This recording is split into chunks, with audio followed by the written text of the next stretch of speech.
Marząc o demokracji, Dreaming about democracy, behind this innocuous phrase lies decades of struggle by the nations of Central Europe against the communist regime. It was not just about changing the political system from dictatorship to democracy. The people of the Eastern Bloc dreamed of freedom, of which communism had deprived them. They dreamt of civil rights, freedom of speech, freedom of conscience, freedom of association, freedom from persecution and terror, and finally, free elections. However, it was also about smaller freedoms, freedom to travel and freedom to choose where to work or study. Democracy was also associated with prosperity. Despite ideological promises, the centrally controlled communist economy was unable to ensure development or a steady increase in living standards. Over time, the contrast with Western economies became more and more pronounced. The memory of the struggle for freedom and democracy plays a very large role in contemporary Central Europe.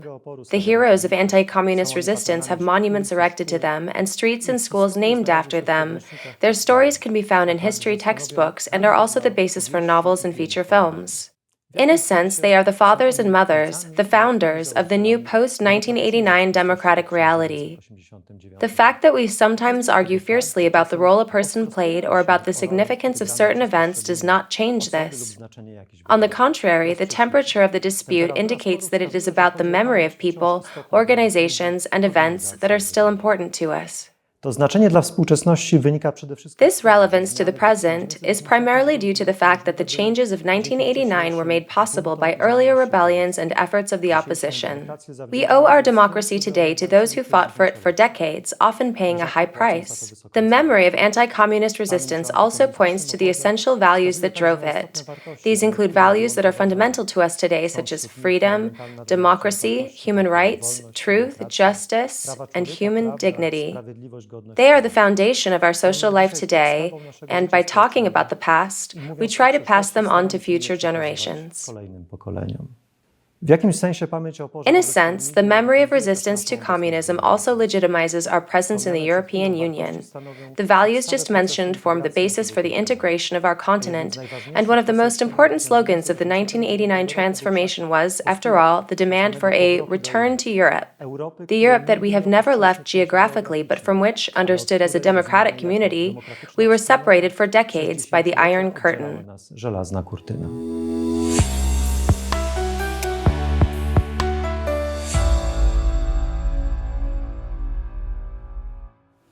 The communist system in Central Europe was installed in the early years after World War II. For a brief period, there were non-communist political parties, mainly socialist and peasant ones. However, they were taken over or liquidated by the communists as early as 1947. It was only in Czechoslovakia that the complete takeover of power by the communists was somewhat delayed, taking place in February 1948. From that moment on, we can speak of the full Sovietization of this part of Europe. Only relatively few underground groups and individual partisan units put up resistance at that time. Peasant resistance against collectivization was the strongest, and there were also workers' strikes. The first open protests took place after Stalin's death. In May 1953, workers in Plovdiv, Bulgaria went on strike and demonstrated. In late May and early June, mass protests against unfair currency exchange rates erupted in Czechoslovakia. Nearly 200 factories went on strike, with mass demonstrations taking place in Pilsen. Even more widespread was a wave of protests in the German Democratic Republic, which came to be known as a popular uprising. On the 17th of June, hundreds of thousands of people took to the streets of Berlin and hundreds of other locations. The communist authorities lost control of the situation, and only a bloody intervention by Soviet troops saved them. At least 55 people were killed. Until the fall of the Berlin Wall, this day was commemorated in the Federal Republic of Germany every year as the German Unity Day. The events in Czechoslovakia and the GDR forced the authorities to change the economic course in these countries, and some reforms were also introduced in Hungary. Their abandonment, symbolized by the ousting of Prime Minister Imre Nagy in 1955, increased tensions in Hungary. The most significant developments, however, took place in Poland. The condemnation of Stalin's crimes by the new Soviet leader Nikita Khrushchev in February 1956 and the death of the leader of the Polish Communist Party Bolesław Bierut caused a public stir. A partial amnesty was announced to defuse the situation, but this did not prevent the tensions from boiling over. On the 28th of June 1956, the people of Poznań took to the streets. While the protest started as a strike for economic reasons, political demands and demands to cut ties with Moscow emerged very quickly. Again, the response was to send in troops, this time Polish troops under Soviet command. Nearly 60 people were killed, but the situation could not be diffused. In order to bring it under control, it was decided to put Władysław Gomułka, who had been imprisoned during the Stalinist period, at the head of the Communist Party. This displeased Khrushchev, who flew to Warsaw to stop the changes. News of this reached Hungary. On the 23rd of October 1953, students in Budapest staged a rally in solidarity with Poles, which sparked a revolution. A statue of Stalin was toppled, and fighting soon broke out. Neither local security authorities nor Soviet units were able to defeat the insurgents. In this situation, Imre Nagy was reinstated as prime minister. He managed to bring about an end to the fighting and the withdrawal of Soviet troops from Budapest. The insurgent troops were legalized as a national guard. Non-communist politicians joined the government, political pluralism was restored, and the country's neutrality was declared. Unfortunately, hopes of regaining freedom and returning to democracy proved to be futile. On the 4th of November, there was a second Soviet intervention, in the wake of which the communists loyal to Moscow regained control over the country. More than 2,500 people were killed in the fighting, and more than 200 were executed during a period of mass repression. Rallies and demonstrations were also held in Poland at that time, but no fighting broke out.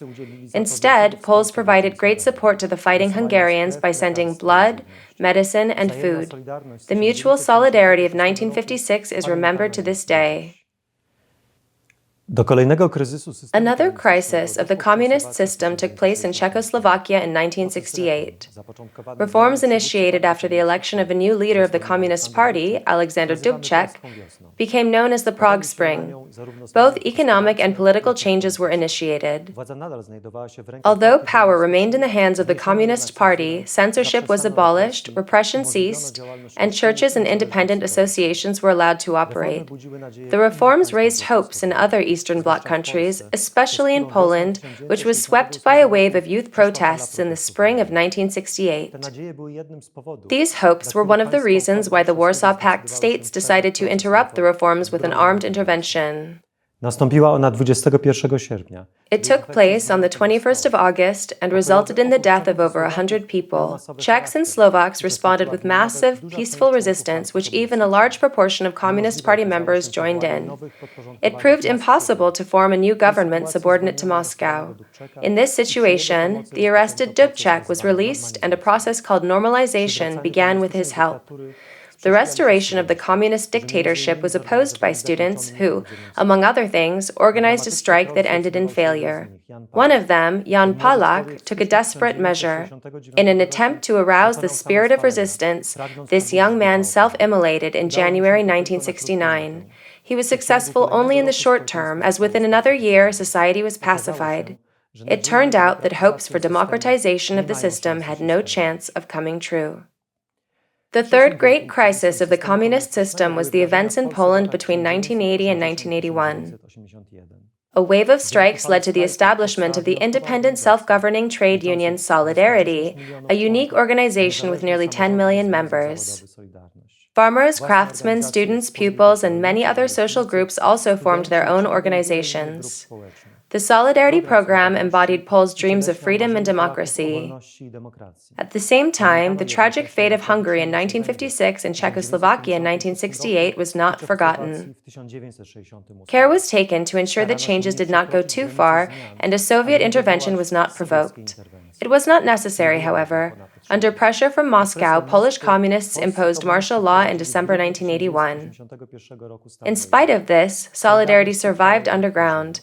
Its efforts encouraged opposition movements in other countries to become more active.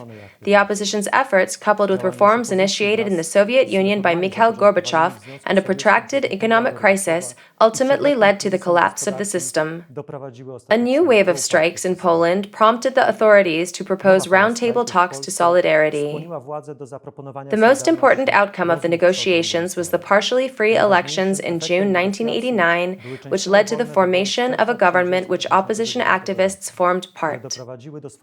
At the same time, triangle table negotiations were underway in Hungary, borders were opened, and free elections were announced. From September, East Germans had been taking to the streets in increasing numbers, and the Berlin Wall, a symbol of the division of Europe, fell on the 9th of November 1989. A few days later, the Bulgarian dictator Zhivkov was overthrown, and on the 17th of November, the Velvet Revolution began in Prague. At the end of December, an attempt to bloodily suppress protests sparked a revolution that overthrew Ceausescu's dictatorship in Romania. Sadly, more than 1,000 lives were lost. The developments in Central Europe emboldened the nations of the Soviet Union, which was finally dissolved in December 1991. The last communist dictatorship in Europe, that in Albania, collapsed at the same time. The dream of democracy finally came true. The events described are remembered in individual countries, and the crucial ones in 1956, 1968, 1980, and 1989 throughout Europe. The metaphor of dominoes is frequently employed to describe the impact of successive mass protests on the collapse of the communist system.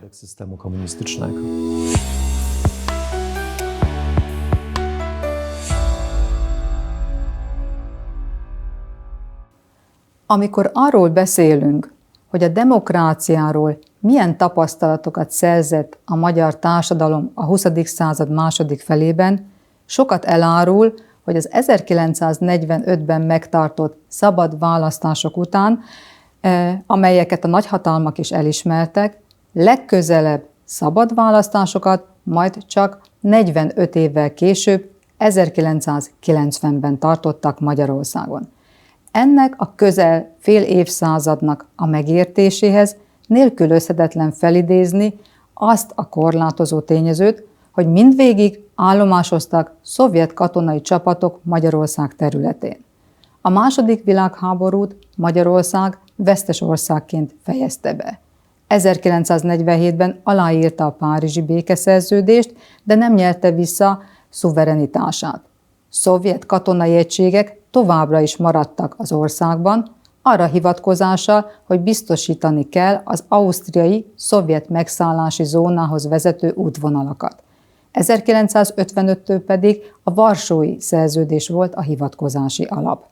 A Szovjetunió katonai jelenléte egyértelműen a kommunista pártnak kedvezett, és így ez a párt gyakorolhatott döntő befolyást az ország sorsára. 1949-re Magyarországon létrejött az egypártrendszer. Rákosi Mátyás, a Magyar Dolgozók Pártja főtitkára teljhatalmú vezető lett. Nem csak a politikai életben vette át Magyarország a szovjet modellt, hanem a gazdaságban, az oktatásban, a kulturális és tudományos életben is. A szovjet modell kötelező másolása jelentős társadalmi ellenállással találkozott, ami maga után vonta az állami erőszak fokozódó és egyre szélesebb körű alkalmazását. A politikai rendőrség, az államvédelmi hatóság az 1950-es években Rákosi Mátyás diktatúrája alatt nagy befolyásra tett szert. Az AVH 1952-re már közel 1 millió embert figyelt meg. Sztálin halála lehetőséget teremtett a felhalmozódott feszültségek enyhítésére. A korrekciós intézkedéseket 1953. júliusától Nagy Imre kormánya vezette be. A társadalom többsége végre kicsit fellélegezhetett. Ez az időszak azonban nem tartott sokáig, mert 1955 tavaszán Nagy Imre lemondásra kényszerült, és Rákosi Mátyás visszatért a hatalomba, és egyúttal az 1953 előtti sztálinista politikához is. A társadalom számára ez az újabb váltás nagy megpróbáltatást jelentett. 1956 során már egyre több jele volt a széleskörű társadalmi elégedetlenségnek, ami aztán a forradalom kitöréséhez vezetett. Fontos hangsúlyozni, hogy 1956. október 23-án a demonstráció eredetileg azzal a céllal indult, hogy a magyar nép kifejezze szolidaritását a lengyel munkásokkal, akik Poznanyban sztrájkoltak. Kezdetben a diákok játszottak aktív szerepet, jól mutatja ezt 16 pontos listájuk, követelték például a szovjet csapatok kivonását Magyarországról, új kormány kinevezését Nagy Imre vezetésével, új többpárti választások kiírását, és követelték a véleménynyilvánítás, a sajtó és a vallásgyakorlás szabadságát. Az első szovjet katonai beavatkozás nem tudta megállítani a forradalmat, amely rövid idő alatt az egész országra kiterjedt. A társadalom mind a városokban, mind a falvakban aktívvá vált, megfogalmazta követeléseit, és különböző önkormányzati szerveket hozott létre, nemzeti bizottságok vagy éppen munkástanácsok néven. Október 24-én megalakult Nagy Imre kormánya, azonban csak október 28-án azonosult a főbb forradalmi követelésekkel. A Nagy Imre kormány ekkor megkezdte a tárgyalásokat a szovjet csapatok kivonásáról, és valóban megkezdődött a csapatok kivonása, egyúttal kezdtek megalakulni a politikai pártok, és a társadalom hangulata igazán optimista volt, hiszen úgy érezhette, sikerre vezetett a küzdelme. Mindennek azonban véget vetett november 4-én a meginduló második szovjet katonai intervenció. A szovjet hadsereg támogatásával Moszkvából egy új kormány érkezett Kádár János vezetésével. Azonnal megkezdődött a megtorlás, és ebben a légkörben közel 200 000 ember hagyta el Magyarországot 1956. novembere és 57. januárja között. Ez súlyos veszteség volt a magyar társadalom számára. Nagy Imrét és társait 1958-ban halálra ítélték. A tízezreket érintő megtorlás egészen 1961-ig elhúzódott. A következő évtizedek során az állampárt, a Magyar Szocialista Munkáspárt felejtésre kényszerítette a társadalmat azzal, hogy ellenforradalomnak nevezte az 1956. októberében történteket. Így tanították a felnövekvő nemzedékeknek is az iskolai oktatásban. A több mint 30 éves amnézia úgy ért véget, hogy a 80-as évek során a Szovjetunió gyengülése és Magyarország növekvő belső problémái együttesen a szocialista rendszer mélyülő válságához vezettek. 1989 elején az MSZNP egyik vezetője, Pozsgai Imre egy történészbizottság következtetései alapján kimondta, 1956-ban népfelkelés zajlott, s nem ellenforradalom. Ez az újraértékelés felgyorsította a rendszerváltás eseményeit. 1989. június 16-án sor került Nagy Imre és az 1956-os forradalom más mártírjainak állami temetésére, majd megkezdődtek a nemzeti kerekasztaltárgyalások, amelyek aztán elvezettek 1990-ben a szabad választásokhoz. A magyar társadalom újra élhetett a demokratikus jogaival. A demokratikus jogoknak valódi tétje és valódi tartalma lett.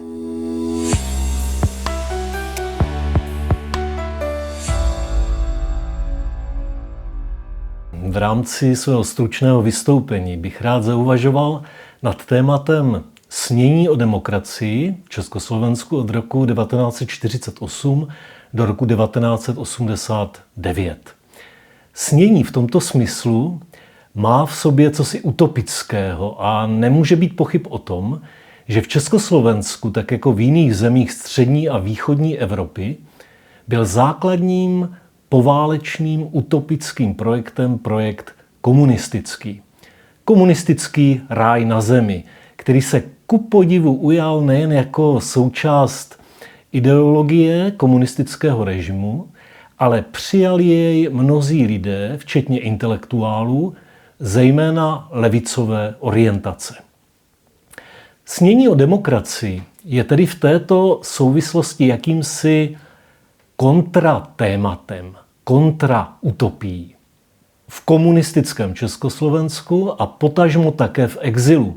Snili lidé svůj sen o demokracii, o návratu k první Československé republice, která dostává ideální rysy, a o vystřídání komunistické totality standardním politickým režimem běžným na západ od našich hranic.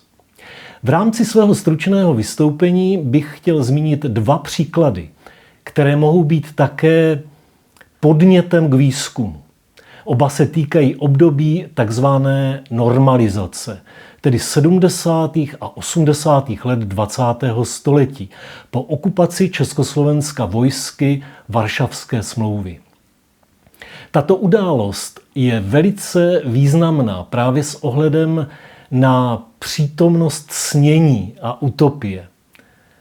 Znamenala obrovský otřes hned ve dvojím směru. Jednak pro ty, kteří se opájeli iluzí o socialismu s lidskou tváří a o tom, že Sovětský svaz dovolí Československu svobodný vývoj, směřující k politické pluralitě. K jinému vystřízlivění došlo ale také u nekomunisticky zaměřených demokratů, kteří si uvědomili, že návrat k demokracii nebude snadný a odkládá se někam do neznámé budoucnosti.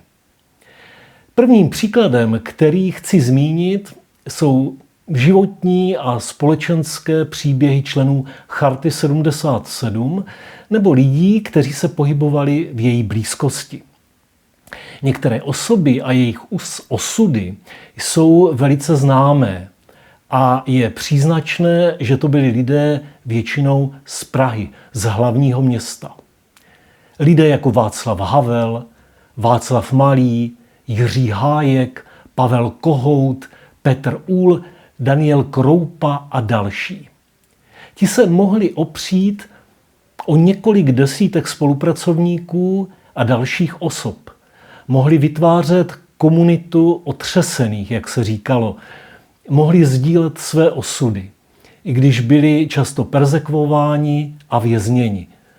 Byli však ale také chartisté a další dizidenti, kteří se pohybovali v menších městech, českých nebo moravských, a kteří byli spíše takovými osamělými vojáky a režim si na ně mohl došlápnout velice tvrdě.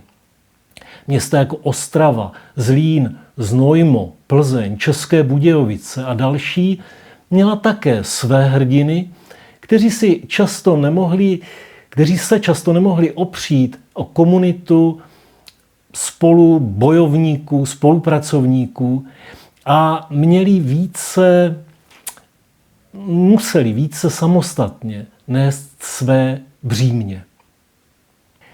Uveďme jako příklad osobnosti ze Zlína a okolí. Jaroslava Němce, Pavla Záleského, Stanislava IX. A další. Jejich snění o demokracii mělo snad ještě vyšší hodnotu než snění o demokracii v Praze, protože bylo někdy velice osamělé a komunitou nechráněné. Proto si zaslouží naši oprávněnou pozornost. A druhým příkladem je český exil, respektive ta jeho část, která si chtěla zachovat svou národní identitu a chtěla v zahraničí něco dělat pro Československo a jeho svobodný vývoj. I zde jsou známé postavy, jak starší, tak mladší generace typu Josefa Škvoreckého, Pavla Tigrida nebo Jaroslava Pelikána. Na druhé straně Pavla Kohouta nebo Sváti Karáska, vypuzených do zahraničí normalizačním režimem. Ale i zde zaslouží naši pozornost lidé, kteří nejsou tolik známí a pro které exil znamená také zápas o tvůrčí kreativitu a udržení vlastního uměleckého směřování. Dovolím si připomenout za všechny postavu sochaře, malíře, scénografa a hudebníka Jana Koblasy, který odešel do exilu v roce 1968 a většinu normalizační doby strávil v Německu a stal se profesorem umělecké školy v Kielu. Jeho exilová tvorba vyjadřuje zápas za svobodu, za svobodný vývoj v nelehkých podmínkách. Některá jeho díla vystihují výstižně traumata emigrace, jako je třeba dílo Ecce homo nebo dílo Zeťnářků. Pro nás, jako historiky, je více než důležité, že si také psal deníky, v nichž vylíčil své osudy. Snad bych uvedl jednu jeho větu, která vystihuje život emigranta. Tak jako člověk, jenž se naráz potopí z člunu, musí začít plavat. Těmito dvěma příklady jsem chtěl upozornit na méně známé postavy z českých dějin, které se ale ve svém životě pokusili prosazovat demokratický ideál, kteří snili o tomto ideálu, o demokracii. A jejich snění znamenalo skoro vždy nějakou konkrétní činnost, ochotu pro demokracii něco udělat, případně i trpět.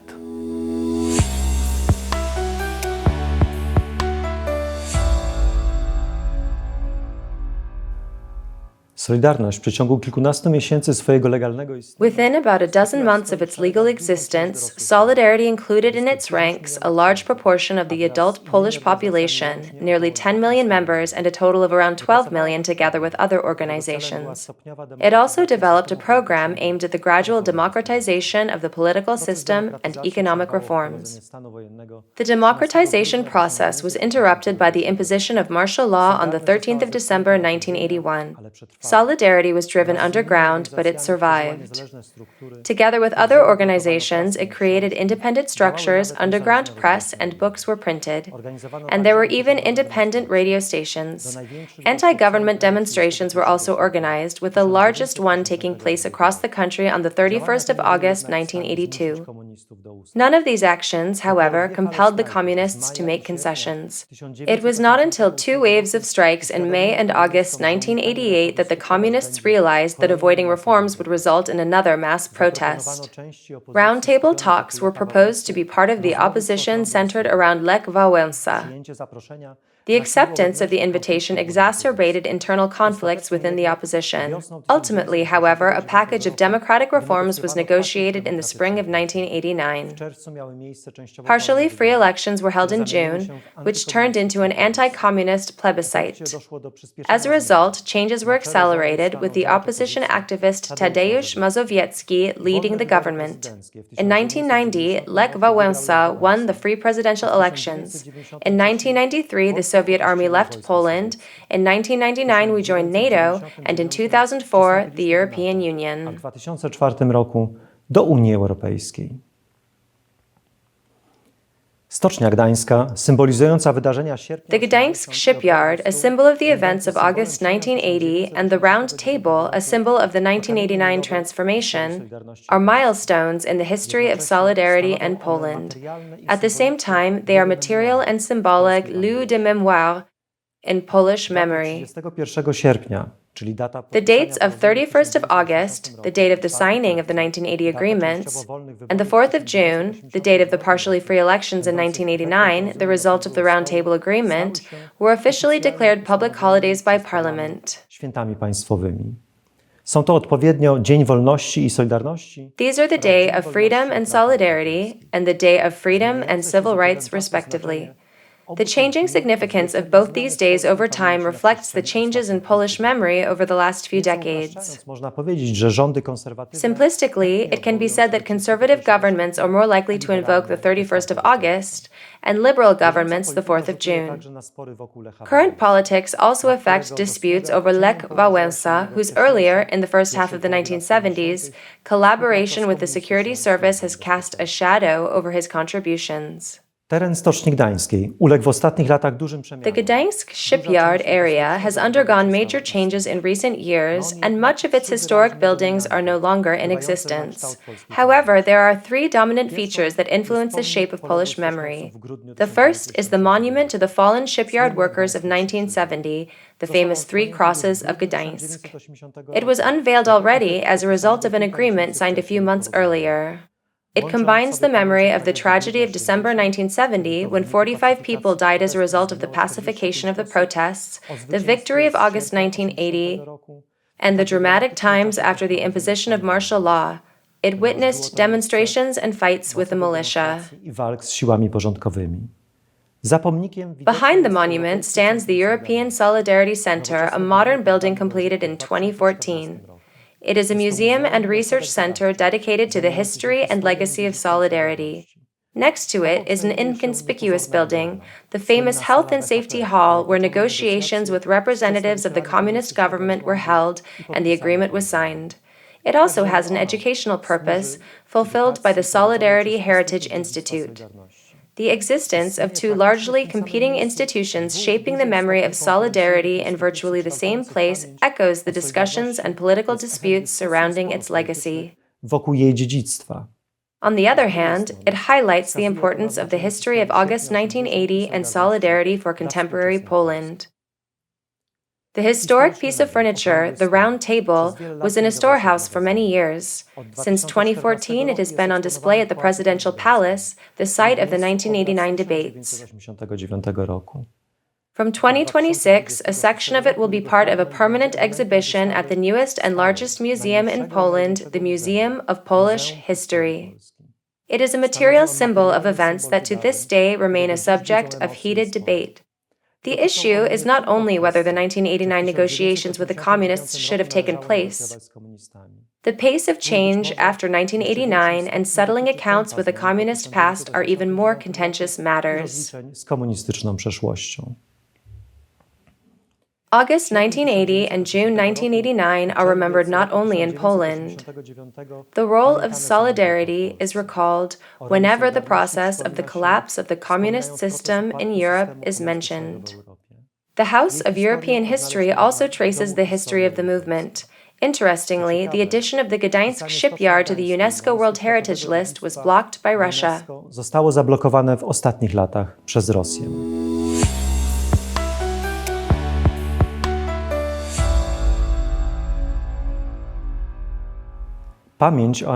The memory of anti-communist resistance and the decades-long dream of democracy is still strong across Central Europe. Naturally, we remember first and foremost our own experience, our own heroes, and significant events in national history. We are nevertheless united by the memory of the most significant uprisings: the Hungarian Revolution of 1956, the Prague Spring of 1968, the Solidarity Movement of 1980 to 1981, and the joint struggle during the 1989 Autumn of Nations. We also attach great importance to the manifestations of mutual solidarity during all these events. The post-war history of Central Europe is not just a history of resistance and repression. Memory is selective, however, which is why today we focus primarily on the heroes of resistance and the victims of persecution. The latter symbolize the world of dictatorship from which we were liberated, while the former embody the values associated with democracy and freedom.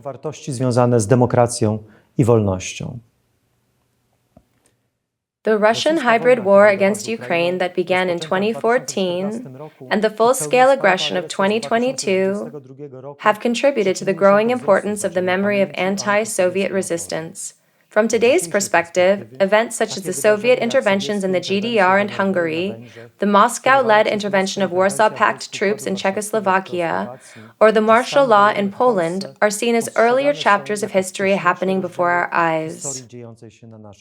On the other hand, Russia has also been increasingly changing its interpretation of the events of 1956 and 1968 in recent years, and has been openly seeking to reverse the effects of the 1989 to 1991 democratic transition. Today, memory has become a weapon in the fight to defend the world of democratic values.